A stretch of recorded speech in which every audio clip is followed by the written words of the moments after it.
Imagine a character who finds no meaning in anything, who cannot relate to anyone's emotions, even his own allies. However, due to lacking emotion, he is able to carry out orders precisely, without any conflict, which is caused by the distracting nature of feelings. The character I described is one of Tite Kubo's most consistently well-written characters, Ulquiorra Cifer. I want to analyze how Kubo writes this character to be so detached from what is considered to be a human, but he ironically ends up becoming one of the most human villains in the Bleach universe. Let's try to understand why Ulquiorra is one of the most memorable villains in anime, and how he is affected by the events of the story, which ultimately lead to the growth of his character.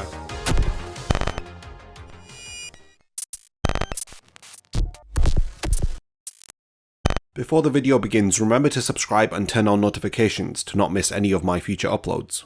Ulquiorra makes his debut in chapter 190 of the manga and in episode 113 of the anime. He was the very first espada designed by Kubo. In his debut, he arrives in Karakura town due to orders from Aizen to assess if Ichigo is a threat to the Arrancars. In his first appearance, he is accompanied by Yami. This reminds me of when Vegeta and Nappa arrive on Earth in Dragon Ball Z. Similar to how Nappa blows up the city that they land in, Yami sucks out the souls of the nearby civilians. Comparing the similarities between both of these introductions, we learn that the larger of the two is the more impulsive and short-tempered. In our first impression of Ulquiorra, we see him casually unzip his jacket to reveal a hollow-like hole on his throat, while the menacing Yami towers behind him. What makes this moment so memorable is the shock on the faces of Ichigo, Yuzu, Chad, and Orihime, as they sense incredible spiritual pressure, while even Yoriichi, Urahara, and Isshin are alerted to the arrival of the Arrancars. From Ulquiorra's responses, we see that he is a calm and level-headed individual, as he reiterates their orders to Yami that they have arrived to kill only one individual. He states that there are only 3 people with high enough spiritual pressure to put up a fight against them in the human world, and the rest of the inhabitants he describes to be garbage. This clearly proves Ulquiorra is the type to come well prepared before carrying out orders, as opposed to the thick-headed Yami.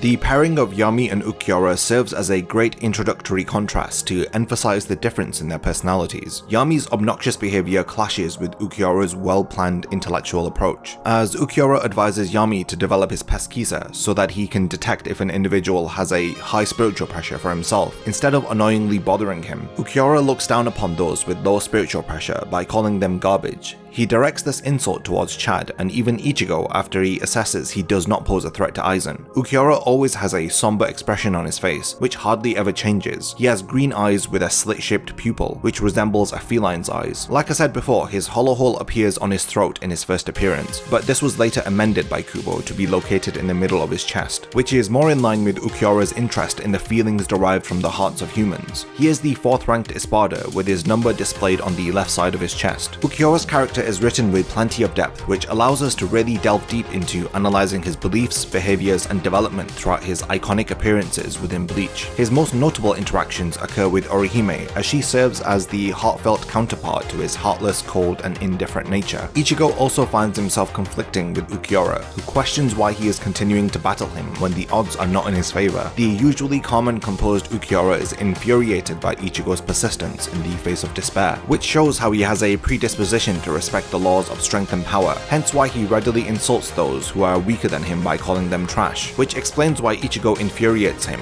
as this so-called trash has the nerve to challenge Ulquiorra and continues to stand before him despite being thoroughly beaten up and outmatched. Ulquiorra is a cruel taskmaster. In comparison to the other espada, he is given the most instructions by Aizen, indicating that he has a lot of faith and trust in Ulquiorra to carry out his bidding. His first instruction is to kill Ichigo if he determines him to be a threat to Aizen's plans in the future. The second instruction is the capture of Orihime, and the final order that is given to Ulquiorra is to protect Las Noches, while Aizen leads to invade Karakura town. When Orihime refuses to eat any food, and after ordering her to eat fails, Ulquiorra resorts to threatening her, as he considers forcing the food down her throat if she does not willingly eat, as it is her duty to remain alive and healthy for Aizen. This shows that he has the capacity to inflict cruelty and turmoil onto others without hesitation, but would prefer not to get his hands dirty by resorting to these methods. I didn't know this prior to researching for this video, but outside of the manga, Tite Kubo wrote a backstory for Ulquiorra, which was published in the 3rd Bleach character data book titled Unmasked. Let's analyze his past and try to understand why Ulquiorra thinks and behaves the way that he does. Ulquiorra's past is told to us via 11 pages, which are poetically written and illustrated by Tite Kubo. But before you can appreciate his backstory, you have to know that Kubo wrote for each of the espada to represent an aspect of death. This is shown in chapter 356. Ulquiorra is stated to represent emptiness or nothingness as his respective aspect of death. It is also well known that he is nihilistic, meaning he believes in nothing because he does not find value or meaning in anything, a sad outlook on life which denies existence while ironically existing. Due to the way Bleach was serialized in a weekly magazine, it was impossible for Kubo to include absolutely everything he wanted in the manga. There are untold backstories he has written up that simply didn't make it into the story due to time constraints or being deemed as unnecessary. Ukiyura's backstory was revealed in Bleach Character Book 3 Unmasked, which is monologued by Ulquiorra. It begins with the words "not be, but be," 4 words which could be interpreted in many ways. The most obvious being a reference to Hamlet, to be or not to be, questioning the duality and choice between existence and death. However, another way to interpret this is through the lens of Ulquiorra's character, to not exist while existing.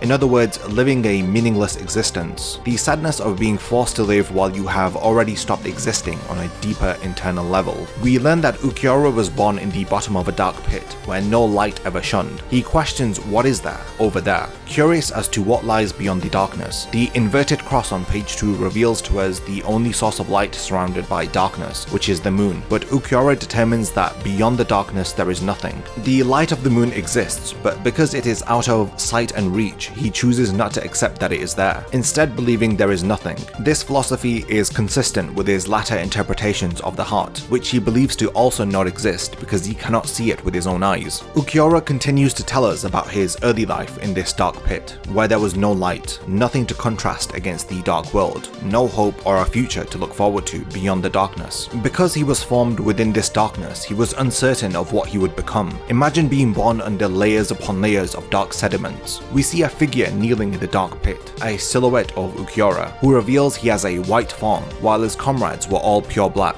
He describes their dark forms with shining eyes and exposed teeth. They were eating something, but Ulquiorra didn't have a mouth to eat with. He only had eyes, as he tells us on the next page. Not only did he differ in colour, he also didn't share their appetite, nor did he have the same look in his eyes as them. Ulquiorra's eyes are drawn by Kubo with plenty of emotion, as we see his curious eyes become terrified after he is denied companionship and rejected by this group of hollows. He could not speak to them, nor eat with them. His sadness in his eyes reveals that he would have preferred to have had companionship instead of resorting to killing them, which we can see he did via his bloody hand on page 6. Ulquiorra tells us that he felt nothing. No, rather what he did feel was the void. In this void he could hear nothing, bite nothing, smell nothing, touch but feel nothing. This void made him restless. He continues to tell us that he had no companion, as he was left to just walk alone. His eyes were his only interface with the outside world. Because he could not experience life via his other senses, everything he saw with his eyes lacked meaning. He then says this poetic character-defining quote, "The things that cannot be reflected in my eyes do not exist." This backstory just gave us the context behind why he questions the existence of the heart. He challenges Orihime's belief of the heart in chapter 317 by telling her if his eyes cannot see it, then it does not exist. As Ulquiorra continued to walk all alone and aimlessly, he stumbled upon something extraordinary. His eyes well up with emotion as he describes this white tree he has come across, stating that it has no colour, no sound, no scent. It showed no interest in anything. All the tree did was simply exist. Similar to himself, this tree also existed in the void. He merged his body with this great void that was the tree, and found there to be nothingness in there. As his body dissolved into the void, he lost his vision and felt as though everything had disappeared,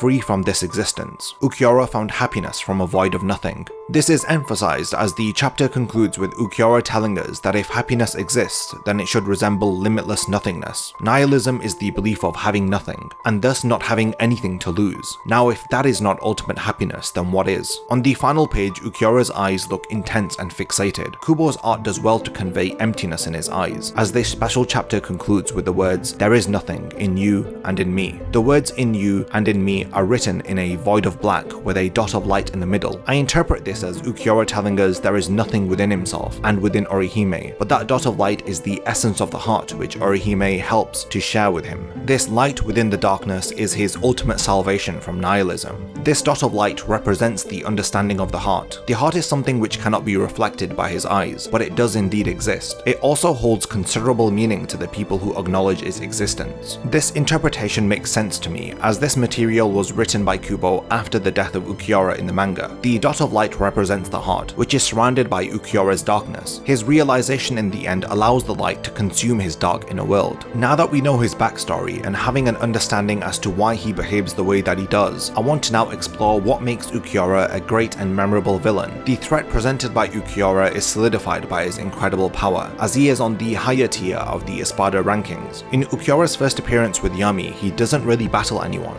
but we learn from how he is observing and commenting on Yami battling Ichigo, Yoriichi and Urahara that he is not someone to underestimate. He only gets involved in the battle to help Yami by deflecting a blast away from him. This introduction solidifies that Ulquiorra has more power than Ichigo, as we know Ulquiorra is physically and intellectually superior to Yami, making Ichigo weaker as he was struggling against Yami and needed to be helped by Yoriichi and Urahara. The level of threat is well established, as we understand that Aizen has recruited a very loyal and powerful member in the form of Ulquiorra. His motivation for taking action has always stemmed from his obedience as an Espada, as he adheres to Aizen's every order, but because of Ulquiorra's curiosity and patience with his opponents, we see his personality slip through during each order that Aizen requests for him to accomplish. The primary motivation is always to obey Aizen, but his curiosity leads him to personally conflict with Orihime's beliefs and Ichigo's courage. It is his nihilistic philosophy which leads to him being personally invested in the events of the story. Take for example, Aizen ordering Ulquiorra to capture Orihime. The way he orders her, threatens her and gives her no other option but to comply with him, making him come across as precise and articulate. In chapter 247 and 248, Ulquiorra informs Orihime that her friends have arrived to rescue her, but he tells her to feel nothing regarding it as she is one of them now, and makes her swear her loyalty to Aizen.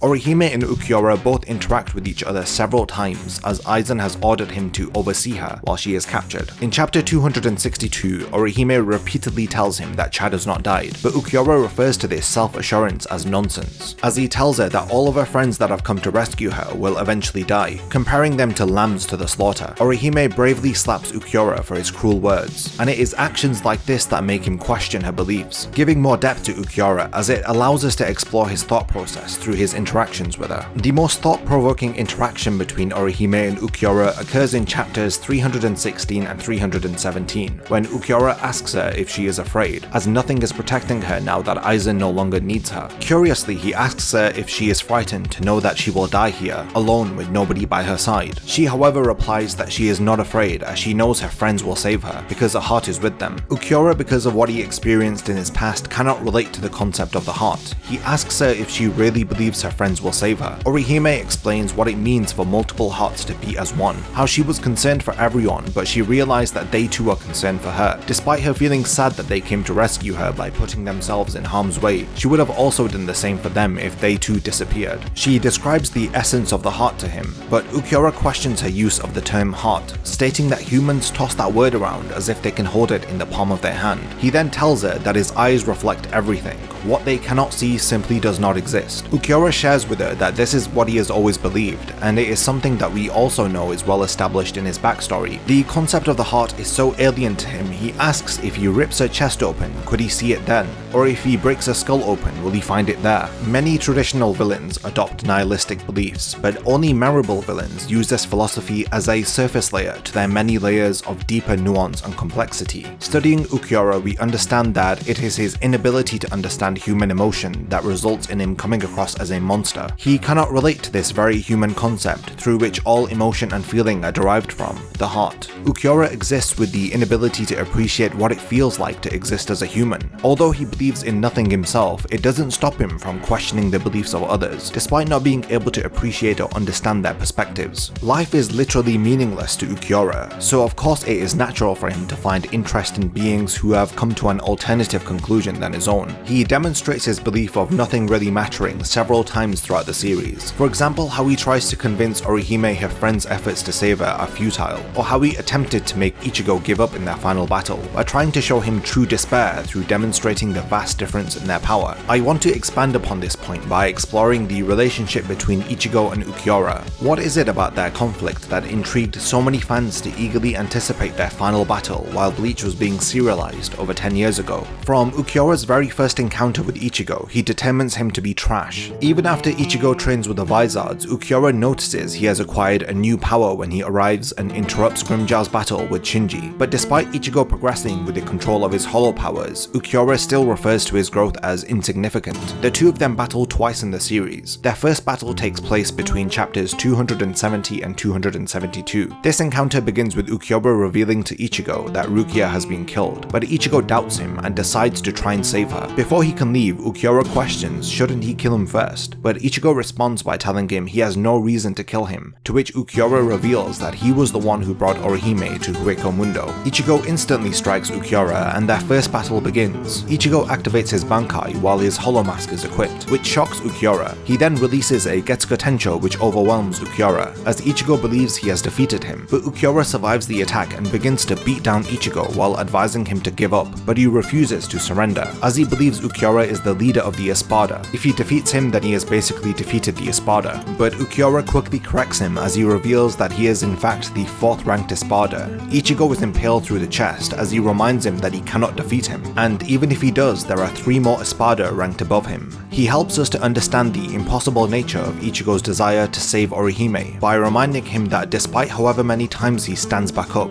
there is no victory for Ichigo here. In their second encounter, Ichigo tells Ulquiorra to step away from Orihime, to which he replies that he intended to, as his orders are to protect Los Noches. He won't kill her until he is ordered to, but Ichigo he will not spare. He states that protecting Los Noches means killing him. For the first time against Ichigo, he draws his sword, which prompts Ichigo to ask him if he considers him as an equal now, but Ulquiorra tells him that he considers him someone who must be destroyed. Their final battle really begins from chapter 340 onwards. The chapter is titled The Antagonizer, which fits well with how Ulquiorra provokes Ichigo throughout their encounter, how both of them act in opposition to each other. He notes that Ichigo has grown in strength and questions if this was due to his battle against Grimmjow, or if he is stronger because of his desire to protect Orihime and his friends fighting below him. Ulquiorra characteristically tells Ichigo it is futile to save Orihime as she is one of them now, another example of him failing to see the meaning in others' actions. The chapters from 341 onwards are titled after the 7 deadly sins. While battling Ulquiorra, Ichigo begins to predict his movements, stating that in their last encounter it felt like he was battling a stone statue. Ichigo then questions the reason behind why he can predict Ulquiorra's actions. Is it because he is closer to a hollow, or is it because Ulquiorra is becoming more human due to his interactions with Orihime? An incredible contrast is highlighted here, which foreshadows Ichigo's Vasto Lorde transformation and Ulquiorra's realization of the heart. The polarity between growing stronger by becoming a monster or to become weaker by becoming more human. Ichigo struggles to keep up with Ulquiorra after he activates his released form Murcielago. Ichigo is attacked by a black Sorrow and is severely wounded, but continues to stand up to challenge Ulquiorra, who yells at him that it is futile. Ulquiorra doesn't understand why Ichigo won't let go of his sword. He is faced with a great imbalance of power, but he states that he won't give up just because he is stronger than him. This response shocks Ulquiorra, who listens to Ichigo admit that he knew how strong he was, but despite this, it makes no difference as he still intends to defeat him.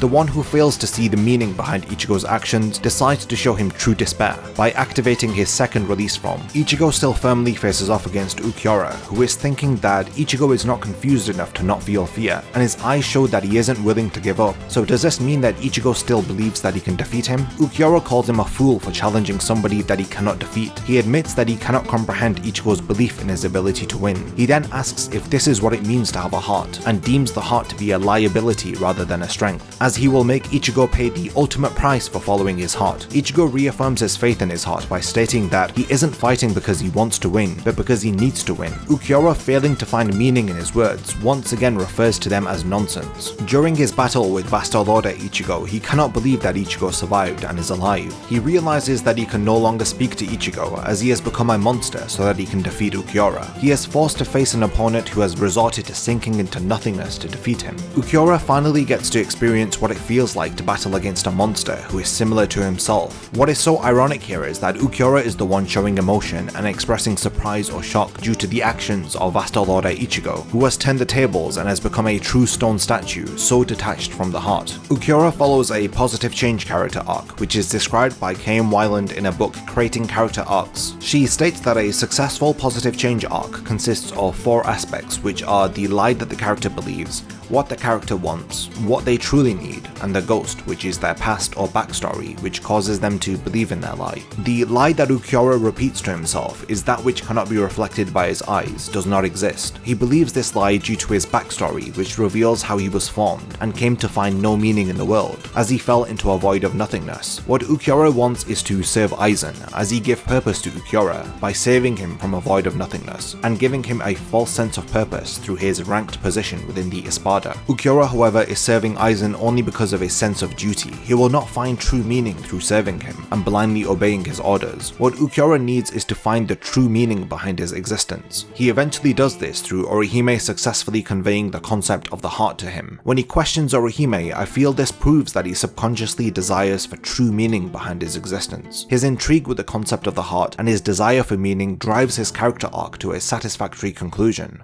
The Ulquiorra we see in the manga is no longer alone or without purpose. He has companionship in the form of the Espada and leadership through Aizen. His purpose is to follow Aizen's orders. He is not entirely made up of nothing like he was in the past, which is shown to us via the Unmasked special chapter. As we know through our own history, incredibly evil acts were committed due to individuals blindly following orders. This is also true for Ulquiorra. He lacks true meaning, which results in lacking a personal purpose to exist for. At the moment, he is purely living to serve Aizen, which explains why he is exceptionally good at what he does, with no room for distractions. When he is pinned to the ground by Vasto Lord Ichigo and is about to take a Sero at point blank range, he encourages him to fire it, stating that his life has no meaning now that he is lost to Ichigo, confirming his false sense of meaning that he derived from following Aizen's orders. He failed to protect Los Noches because he was defeated by Ichigo. He willingly accepts his death, encouraging it even. Now that he has failed, the little meaning he did have has gone, so he reverts back to his past self, who has no meaning,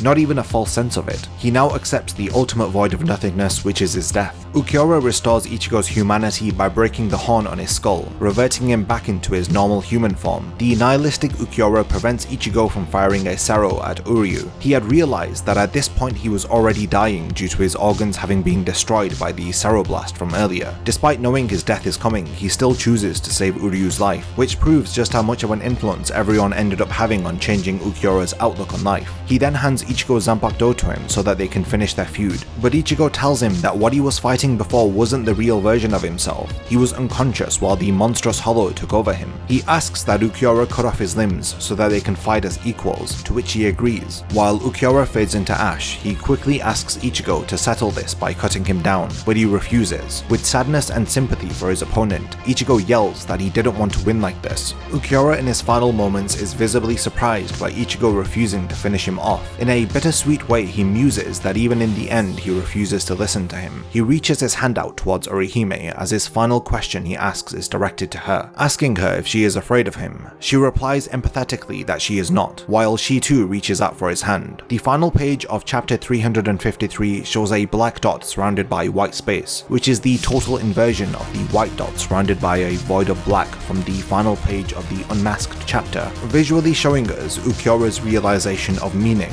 This spot of light is enlarged by his understanding of the heart. He asked earlier that humans speak of the heart so casually as if they can hold it in the palm of their hand. We visually see Ulquiorra realize what this means as he raises his hand and reaches out towards Orihime. He ironically sees her in the palm of his hand, while Orihime's hand also reaches out for Ulquiorra as he turns to ash. We can see him in the palm of her hand. Kubo conveys this realization so subtly. Before writing any great visual story, it is known that you need to convey meaning to your audience through showing them as opposed to telling them. Bleach follows this principle of show don't tell flawlessly. I believe that this is literally the best example of Kubo employing it in this work. To appreciate just how much Ulquiorra changes, we can compare the two poems that Kubo writes about him. In his poem from volume 22, he writes, "There is no meaning in our world, neither is there any meaning in us, the ones who live in it. It is then meaningless for us, who are equally meaningless, to conceive the world in our thoughts, despite knowing there is no meaning to be found." This poem perfectly captures the nihilistic philosophy of the character we see throughout the series. It serves to show us just how little meaning Ulquiorra derives from life.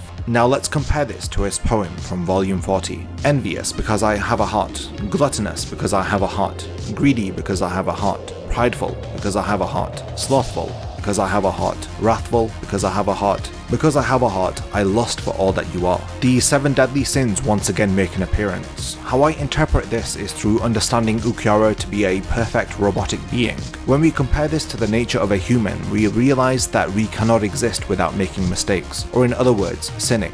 Just as there cannot be light without darkness, or good deeds without sin, humans cannot exist without being flawed. By this logic, pure perfection is a contradiction to a human existence. Upon discovering meaning in his life, Ulquiorra disappears, as if to poetically state that he can only exist in a state of meaninglessness. Ironically, in the end, Ulquiorra becomes the most human out of all the other Espada. The realization of the heart remedies his meaninglessness, but at the same time this makes him flawed. Ulquiorra was the only Espada to follow Aizen perfectly without fail. His emotions never got in his way, because he was always in a constant state of apathy. He didn't react egotistically to Grimmjow challenging him, Orihime slapping him, or Neutra taunting him. He doesn't even get annoyed by Yami's stupidity, but what frustrates him is futile efforts. As we see him yell at Ichigo for not giving up, these futile efforts are rooted in the heart of the people pursuing them, fighting through finding meaning, whether it is right or wrong, in whatever cause that they hold dear to their heart. Humans sin, they falter, they do wrong, they behave irrationally and do things that don't make sense. We exist in a state of imperfection because of our heart, but without the heart, what meaning would we have in our life? Even if that life was a perfect one, it holds no value if we deem everything to be meaningless, like Ulquiorra did. In the end, meaning is given to him through understanding what it means to hold another in the palm of your hand. He fades away while finally understanding how many hearts can become one. If you made it this far into the video, then I really want to thank you for supporting my content. I love talking about manga and anime and really appreciate that there are people out there wanting to hear what I have to say. As the channel is approaching 10,000 subscribers, I want to ask all of you what character or story arc you want me to analyze next. It doesn't have to be Bleach, it can be whatever series. Leave your comments down below. I really want to do a highly requested video to celebrate hitting the 10,000 subscriber milestone. Once again, a big thank you for helping the channel to grow to this point.